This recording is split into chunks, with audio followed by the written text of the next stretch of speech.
Rolling with the triple C, I'ma make him bend the knee. Rolling with the triple C, don't really count the heat. So Canelo is now the 4th Mexican-born fighter with 20 wins in world title fights, joining Julio Cesar Chavez, Ricardo Lopez, and Marco Antonio Barrera.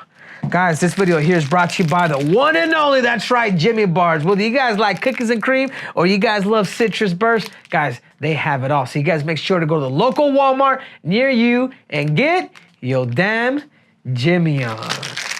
I tell you what, Canelo Alvarez just put a beat down on Jermell Charlo. I mean, did we all expect that? Yeah, he's the bigger fighter. And watching the fight for 12 rounds, the simple fact that there's one thing that Canelo did bring up to mind, or even, I'm sorry, Charlo brought up to mind to the rest of the whole damn public. You know what he said? He said, my hand was hurt and I was just there just to kind of somewhat survive. In other words, he respected Canelo a little too much. He was the bigger fighter. He supposedly said he's a lion, but when it actually comes down to throw down, a lot of these guys, it's hard to knock somebody out when a lot of these guys are just thinking of survival. They're just trying to survive. Jermell Charlo wasted our money and he didn't go out there and actually fight. You know, I picture a fight between him and a smaller guy like Terrance Crawford. Guys, I think Terrance Crawford puts it on him. I think Terrance Crawford has the ability to really make this dude fight because of the animosity and then to eventually stop him. Where am I getting to? You know where I'm getting to? Is that we could potentially still be seeing, it may not be in May, Terrance Crawford versus Canelo, but if Terrance Crawford could do easy work of Jermell Charlo when they do fight at 154 pounds, that fight will be booked. Mark my words. I want to start off with that right away because there's a storyline being put in place, guys. There's a storyline if you guys really understand what is it that's going on in boxing and who is it that's actually reigning. I mean, you got the pound-for-pound king in Terrance Crawford, and you have Canelo Alvarez, the former pound-for-pound king, and who's going to take that crown? It's an interesting story. There's another option, too, for Canelo, and his name is Bivol, the same guy, the last fight, the second loss of Canelo Alvarez, the bigger man, the 175-pound champion that really decisively beat Canelo. Guys, I hate to lose. Who doesn't hate to lose, right? But somebody's particularly a competitor like Canelo Alvarez absolutely hates it. And why'd I say that? Guys, just losing in general is just like, it just absolutely sucks. So if I'm in Canelo's shoes, I'm probably thinking maybe put on some size and maybe fault Bivol and maybe take my chances this time. And I tell you what, guys, Bivol would love that fight. When you fight Canelo, it's an absolute payday. But I think the biggest and the most threatening guy in that whole division for anybody and everybody, including Canelo, and he's younger and he's Mexican.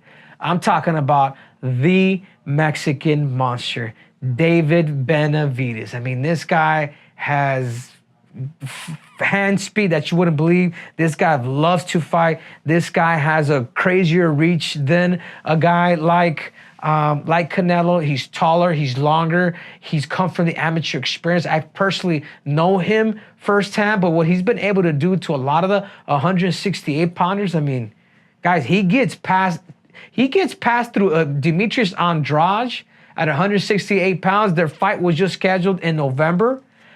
David Benavidez beats him, and he beats him decisively. He's able to call out Canelo Alvarez. He's able to take, Canelo, you are not Mexican. You know, you got to stop golfing. If David Benavidez is able to get underneath Canelo's skin with that whole Mexican comment, because Canelo does spend a lot of time in the U.S., if he's able to build that storyline, he has ended between a $30 to $40 million payday, because you have a Mexican-American versus a Mexican. You have Oscar de la Hoya versus Julio Cesar Chavez. Who remembers that?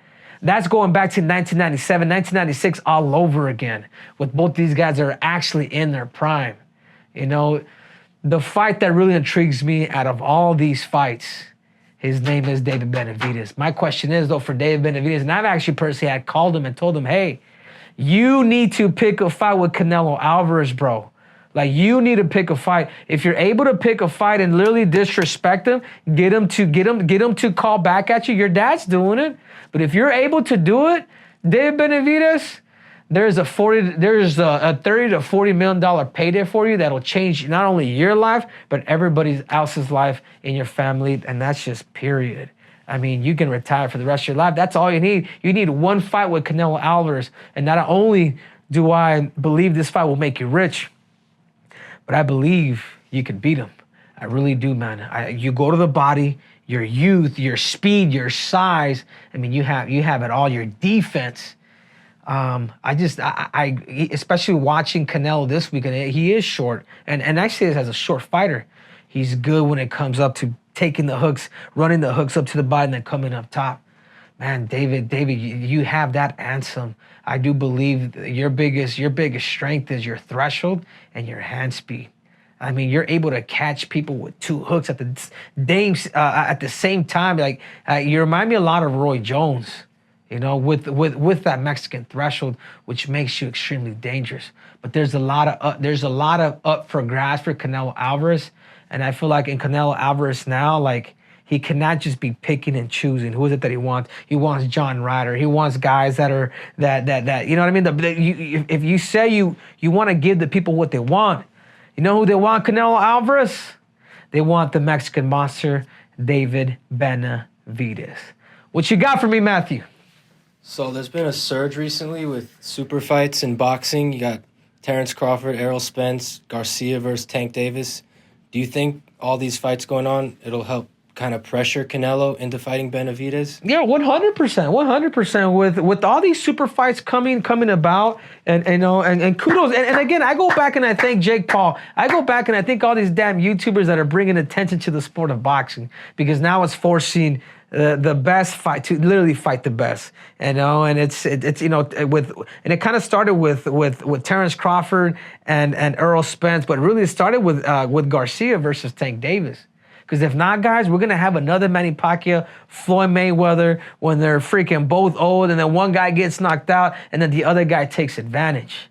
I think that needs to stop. I think the four belt era is a bit ridiculous. I get it. I love I take that back. I like the 4 bouts, but I don't like the 4 bouts that they don't fight each other.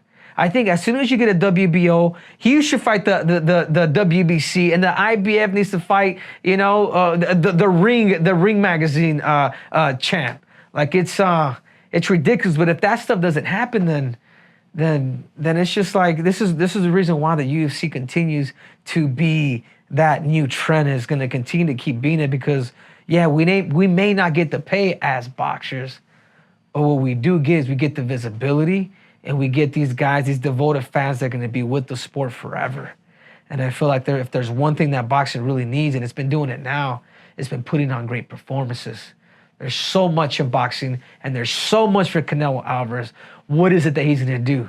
Is he going to go, A, go with Bivol, B, give Terrance Crawford a chance at 168 pounds, or C, you go after the Mexican monster? Those are the 3 choices you have.